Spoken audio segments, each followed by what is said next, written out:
Eu quero saudar os irmãos com a paz do Senhor Jesus e nós estaremos então dando continuidade aos estudos da Escola Bíblica Dominical desse terceiro trimestre. Lembrando os irmãos que os nossos estudos são para classes de adolescentes e a lição de hoje é a lição de número 10 já. E tem por título A Igreja nas Regiões Celestiais. Temos também o nosso texto áureo, que está na carta de Paulo aos Efésios, capítulo 2, versículo 8, quando nos diz assim: porque pela graça sois salvos por meio da fé, e isso não vem de vós, é dom de Deus. A lição como repartida pelos nossos irmãos da Escola Bíblica Dominical, também alguns objetivos a serem alcançados, mas dentro desse contexto geral da lição de hoje, nós temos a introdução, um primeiro tópico com o seguinte tema: aspectos gerais sobre a carta. Estudaremos propriamente dito a carta de Paulo aos Efésios, mas o título especificamente é a Igreja nas Regiões Celestiais, porque é o assunto principal da carta aos Efésios. E este primeiro tópico, então, falaremos um pouco dos aspectos gerais da carta. Um segundo tópico, entrando já diretamente no assunto propriamente dito acerca da salvação pela graça, por intermédio da fé em Cristo Jesus. E um terceiro tópico, a nova vida em Cristo Jesus.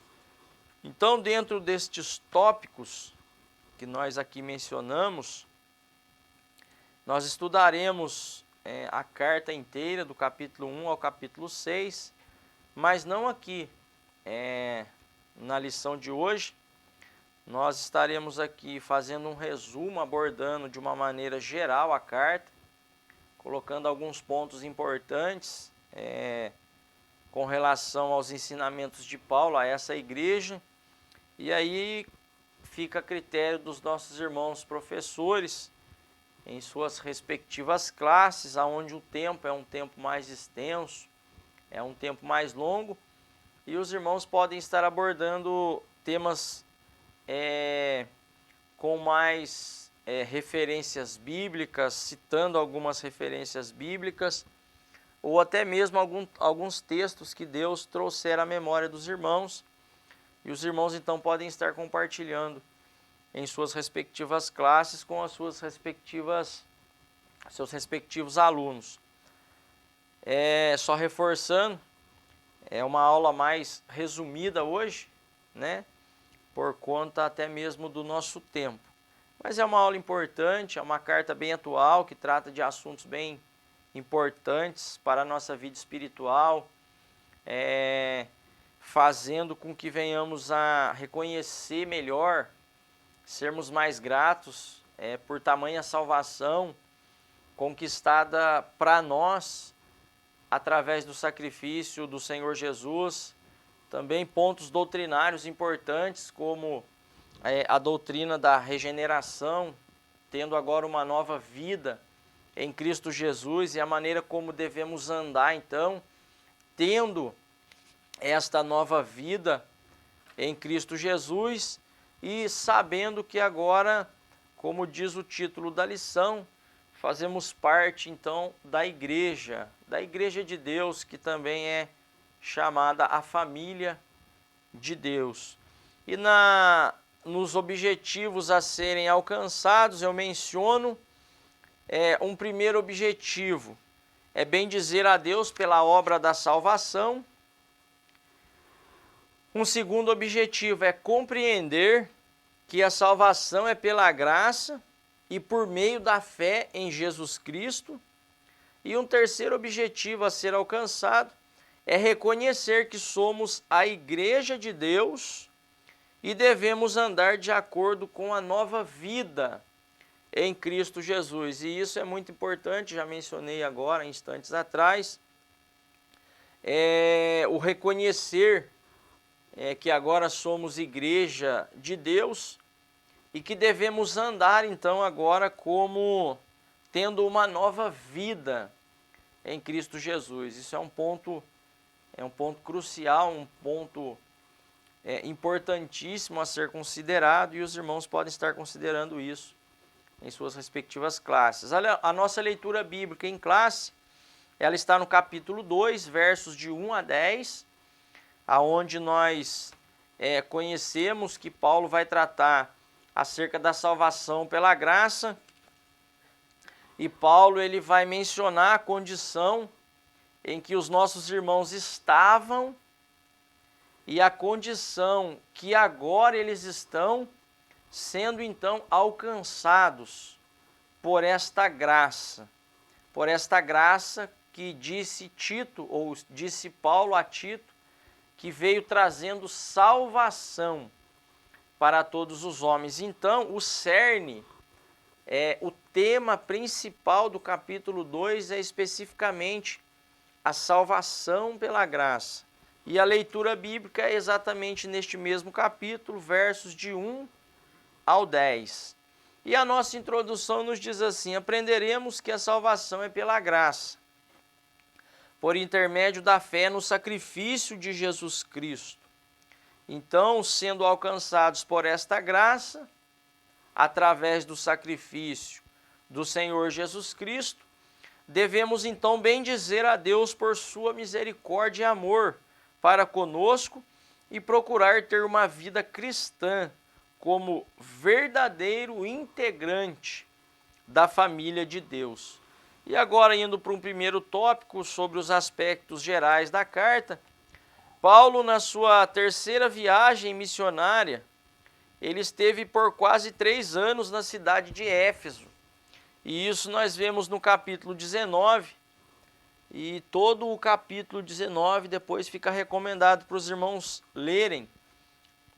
E foi o período em que o apóstolo escreve essa carta, estando na prisão.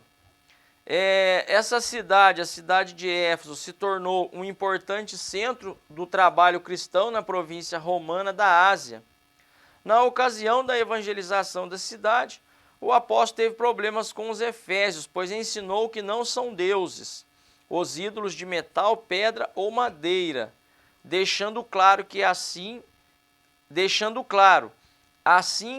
Diana dos Efésios não era Deus. E está em Atos 19, 27.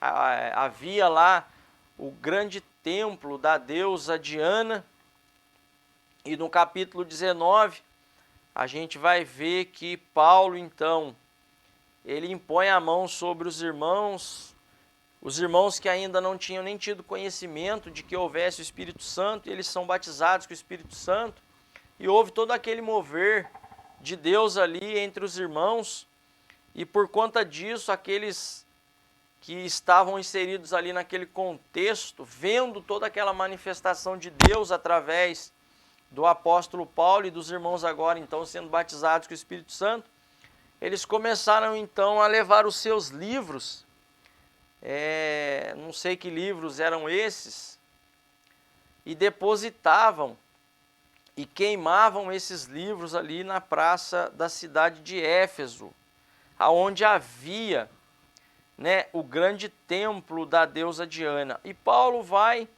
ensinar os irmãos, porque ele estava tendo problema com os irmãos, que esses de metal, pedra ou madeira não eram deuses, então eles não deveriam de se prostrar então. E ensinar também que Diana, ela não era nenhum deus, porque não podia fazer nada por eles, mas que somente Jesus Cristo era aquele que poderia fazer de fato algo por eles, com relação a milagres e até mesmo o grande milagre da salvação na pessoa de Cristo Jesus mesmo. E a carta aos Efésios foi escrita pelo apóstolo Paulo, isso é sem sombra de dúvida, quando ele se encontrava em uma prisão. Como já mencionei anteriormente, apesar da situação ser difícil, a carta é uma encorajadora mensagem à igreja gentílica, que apesar das perseguições por causa do evangelho, ela perseverou na fé, no amor e continuou fiel a Cristo Jesus. E depois os irmãos podem ler as referências que está na carta mesmo, capítulo 1, verso 1, capítulo 1 também, depois o verso 15. E o tema da carta aos Efésios é o plano divino da salvação. A unidade de todos os crentes, ou seja, a igreja reunida em Cristo. Por isso, Paulo exemplifica a união do povo de Deus usando três figuras. A igreja, três figuras para a igreja.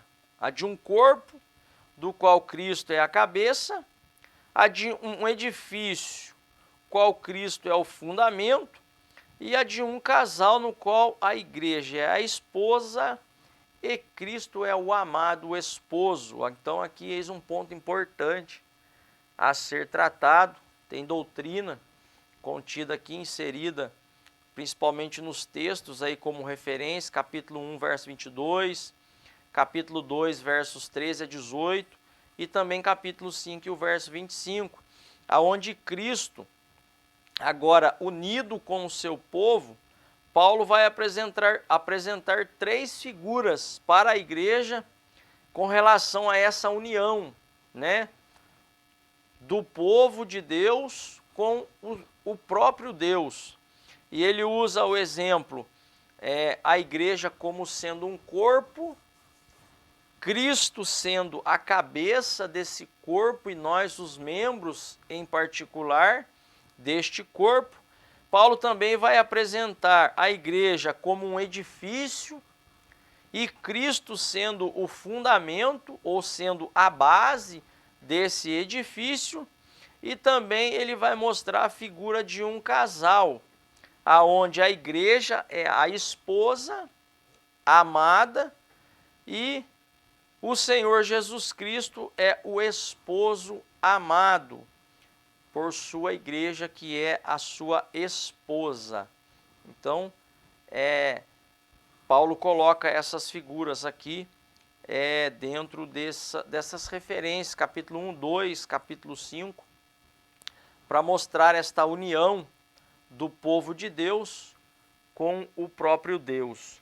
E ao escrever a carta, o apóstolo Paulo ensinava em oração que seus leitores pudessem crescer na fé, no amor, na sabedoria e na revelação do Pai da Glória, bem como almejava profundamente que vivessem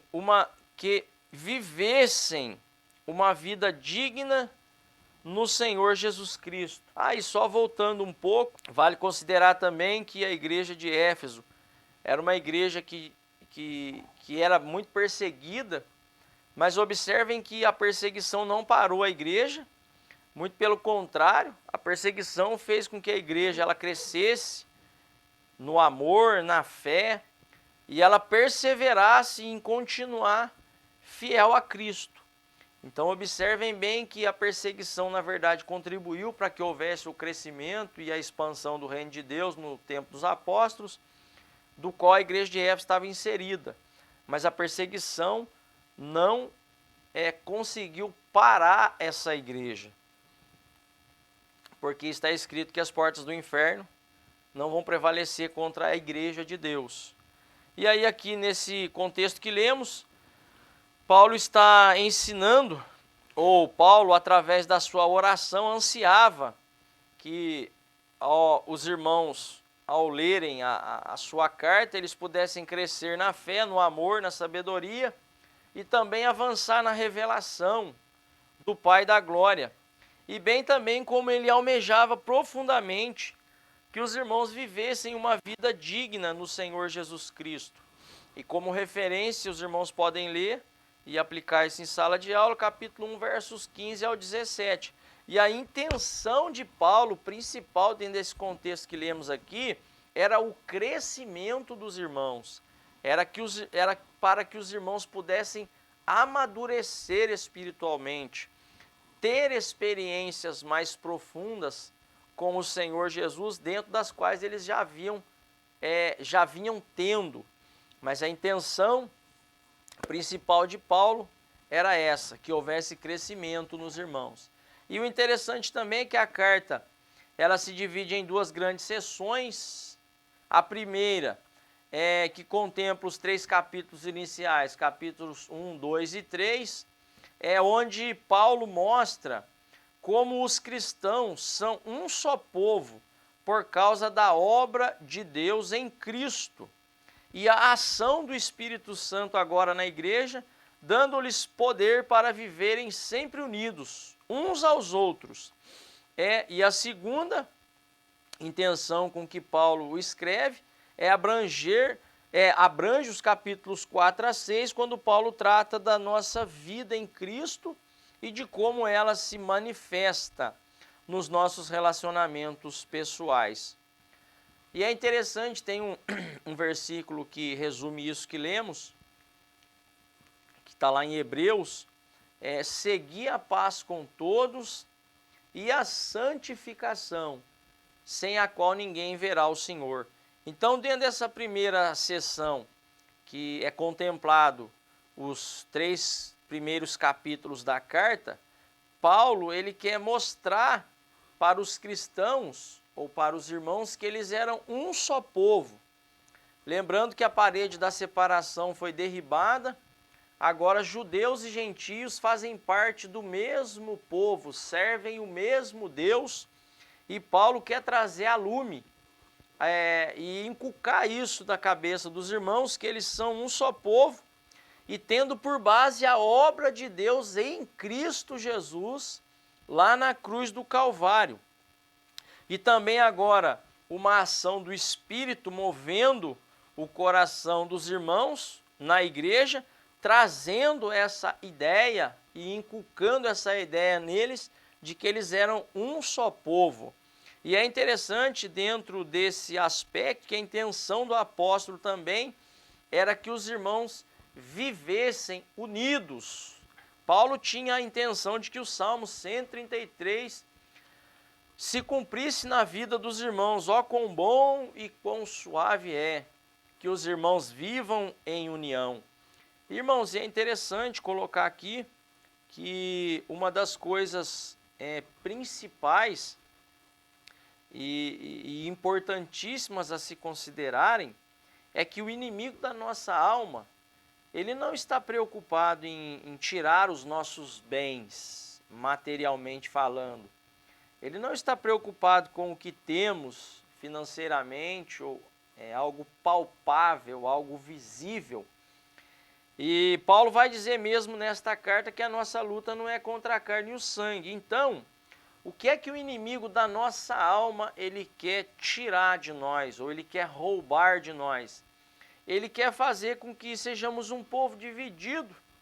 Ele lança essa contenda, essa semente contenciosa entre os irmãos para que haja uma divisão. Ele quer roubar a unidade da igreja, porque todo reino dividido por si mesmo, ele não subsiste. Então Paulo está trazendo à lume aqui a grande realidade de que o povo de Deus é um, unido em Cristo Jesus, sendo o povo e Deus um só, tapando todas estas brechas, por conta da ação do Espírito Santo na vida e no coração dos crentes.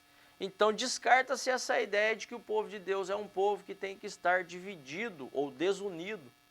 Paulo então tinha essa preocupação com relação aos irmãos, e ele nos primeiros capítulos vai trazer essa ideia de que os irmãos eram um só povo por causa da obra de Deus em Cristo Jesus. E aí também ele vai revelar que agora tendo essa vida unidos em Cristo Jesus e uns com os outros, ele vai expor que isso deve ser manifestado através do nosso relacionamento pessoal ou dos nossos relacionamentos pessoais de um para com o outro. E assim, partindo para um segundo ponto, a salvação é pela graça por intermédio da fé em Jesus Cristo, lembrando que somos salvos pela graça, e não existe nenhum outro meio pelo qual o homem deva ser salvo. E está escrito, Paulo mesmo escrevendo a Timóteo, capítulo 2 e o verso 5, que não há outro mediador entre Deus e os homens, somente o Senhor Jesus Cristo é que pode reconciliar o homem com Deus novamente, e que não existe nada mais além do que isso. O sacrifício do Senhor Jesus Cristo é suficiente para a salvação de todo aquele que crê. E Paulo agora vai apresentar, então, esta salvação agora pela graça. E os capítulos 1 a 3, eles começam por um parágrafo de abertura, que é um dos trechos mais profundos da Bíblia, esse grandioso hino, né, onde se estimula a bendizer a Deus pela obra da salvação, tributa louvores a Deus pela eleição e redenção mediante a fé no sacrifício do Senhor Jesus, dando-nos o Espírito Santo como selo e garantia da nossa herança. E nesses capítulos 1 a 3, Paulo ressalta que Deus nos reconcilia consigo mesmo e em Cristo nos une em um só corpo, a igreja. O efeito da redenção é tornar a congregar em Cristo todas as coisas, tanto as que estão nos céus, como as que estão na terra. Capítulo 1 e o versículo 10 deixa isso bem claro para nós. Então, este plano da salvação em Cristo Jesus é grandioso. E Paulo, então, estimula os irmãos a tributar louvores a Deus por conta desta eleição e desta redenção agora feita por Cristo Jesus através do seu sacrifício.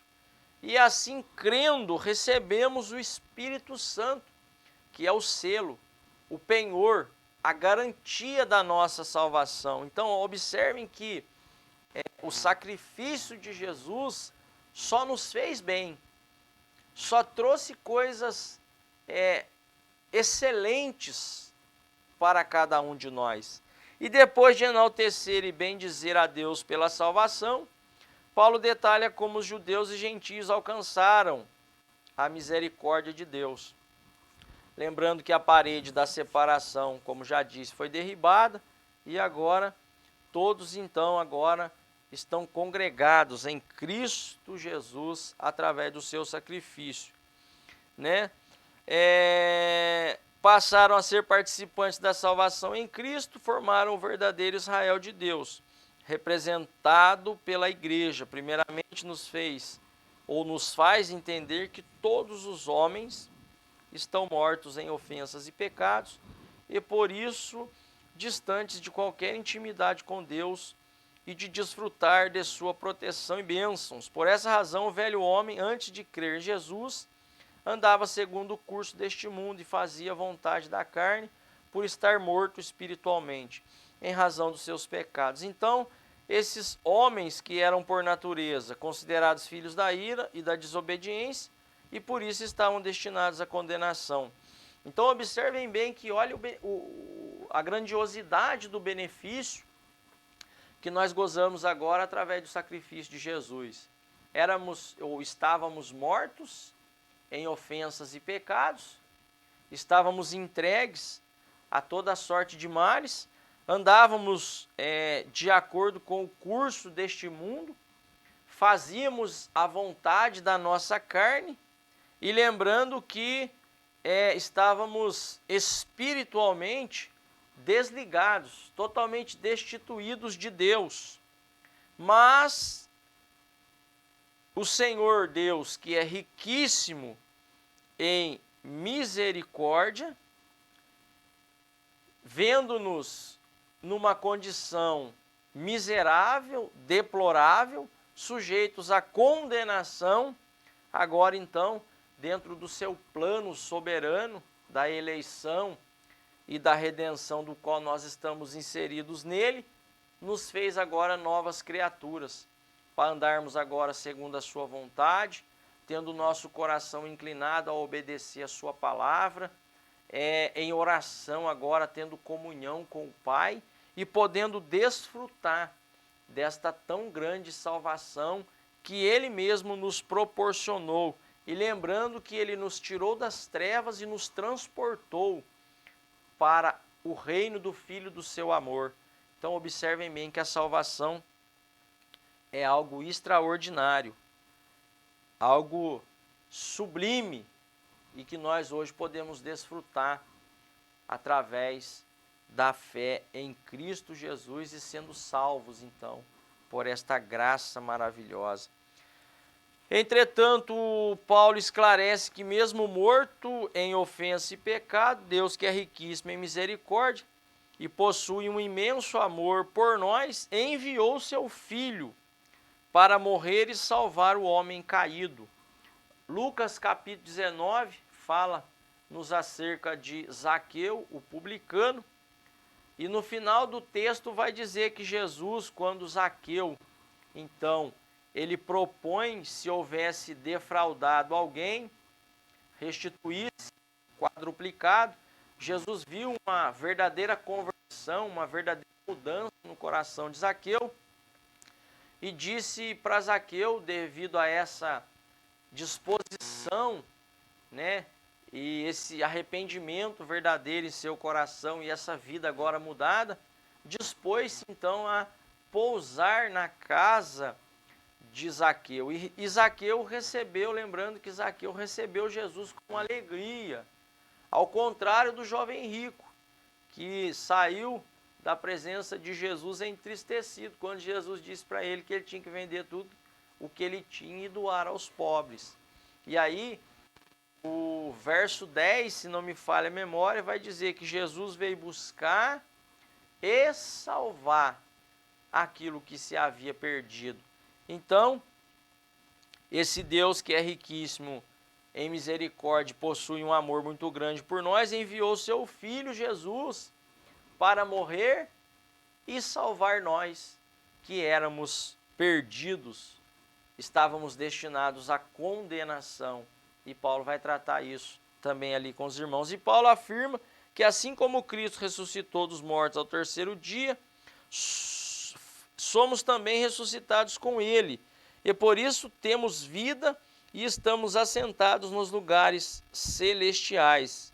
Outro ponto importante do qual nós desfrutamos. O nosso reino, ou a nossa vida não está mais alicerçada em coisas desta vida. Nós já vivemos em regiões celestiais com Cristo Jesus, porque a igreja não é deste mundo. O reino de Jesus não é deste mundo, e ele mesmo disse isso a Pilatos, que o reino dele não é deste mundo. E se pertencemos a este reino, estamos inseridos neste reino, o próprio apóstolo Paulo, dizendo que se Jesus morreu e ao terceiro dia ressuscitou, nós que também cremos e passamos a ser participantes desta salvação, ressuscitamos com ele também. E agora nós temos vida e já estamos assentados. Não é sentado como numa cadeira, num sofá, numa poltrona. Dá a ideia de algo que está assentado, como um piso, como um revestimento, algo difícil de ser tirado ou impossível de ser tirado. E é a expressão que vemos, que agora estamos assentados com ele nos lugares celestiais e podendo desfrutar desta grande bênção através da salvação do Senhor Jesus Cristo.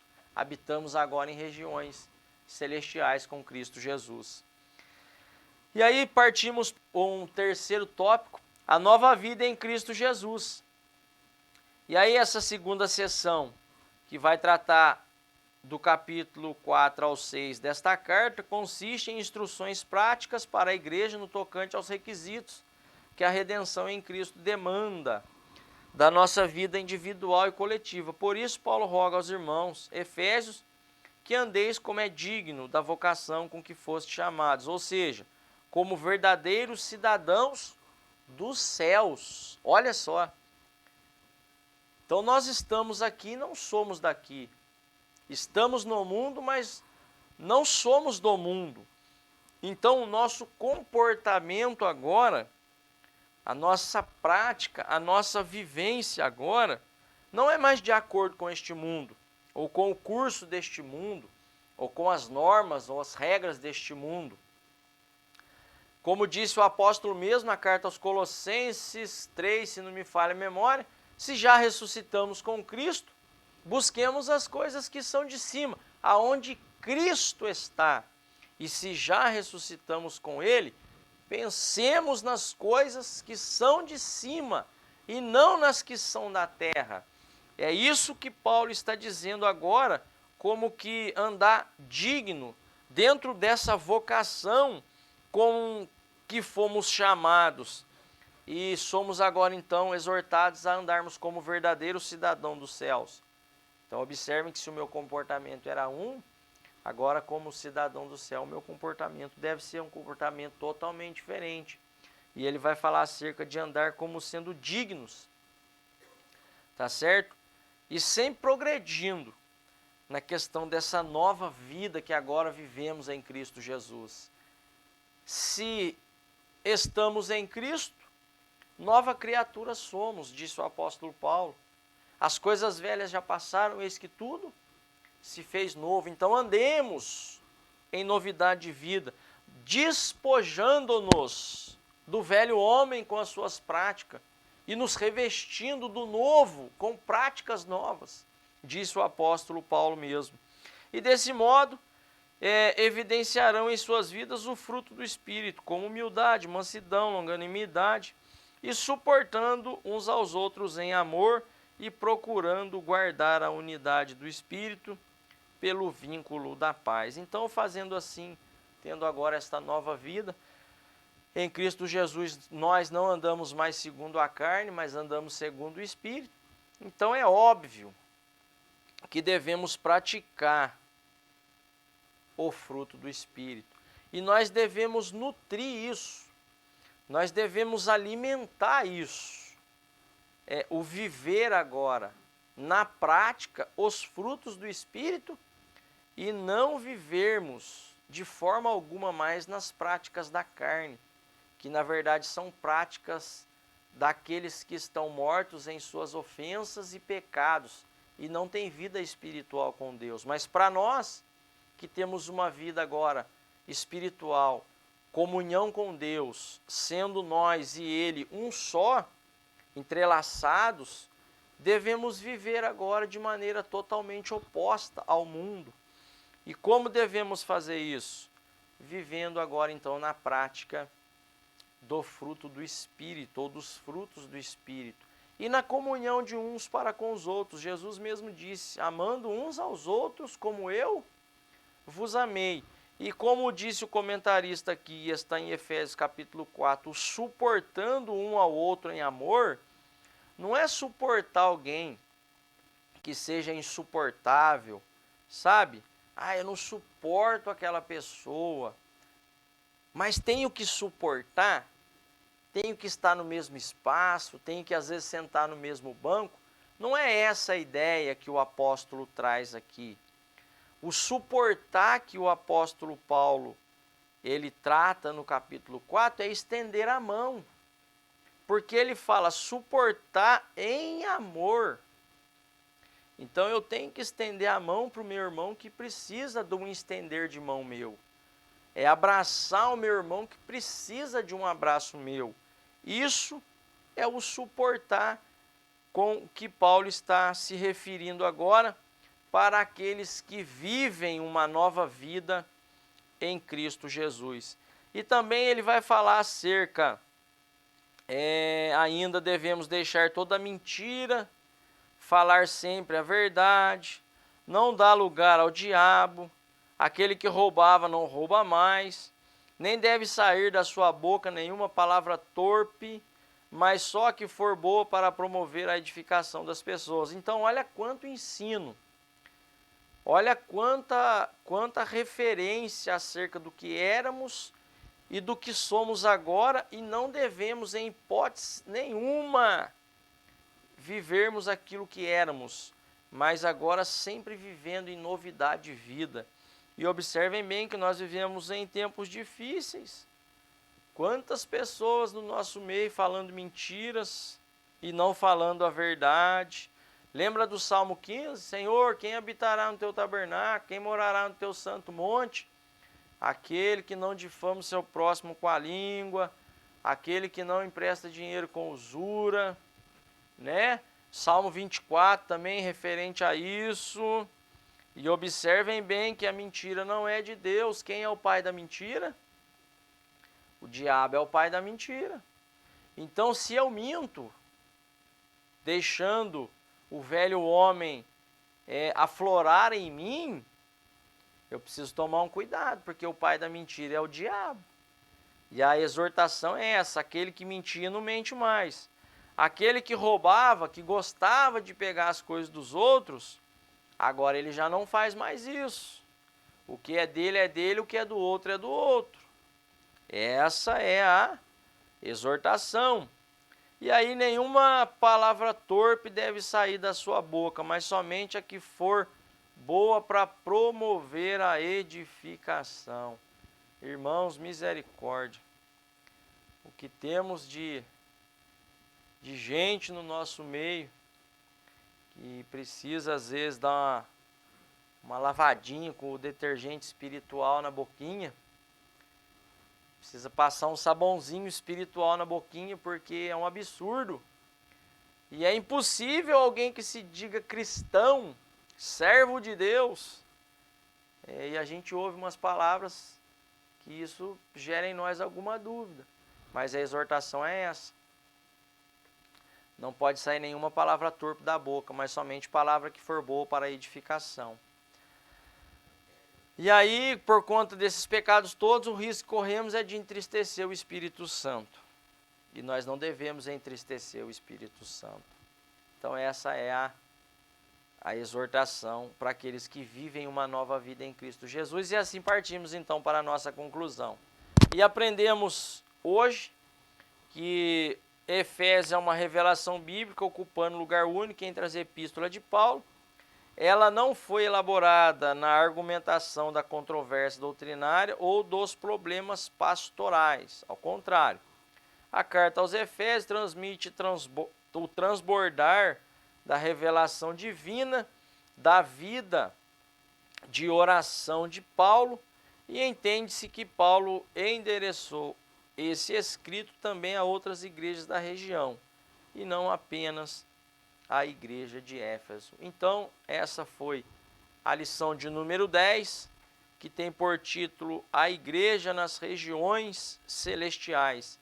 E aí eu concluo também dizendo que se nós estamos em regiões celestiais, nós não temos mais nada com a terra. As nossas práticas agora são práticas que são que evidenciam verdadeiramente a que reino pertencemos. Isso evidencia de fato quem é Senhor da nossa vida.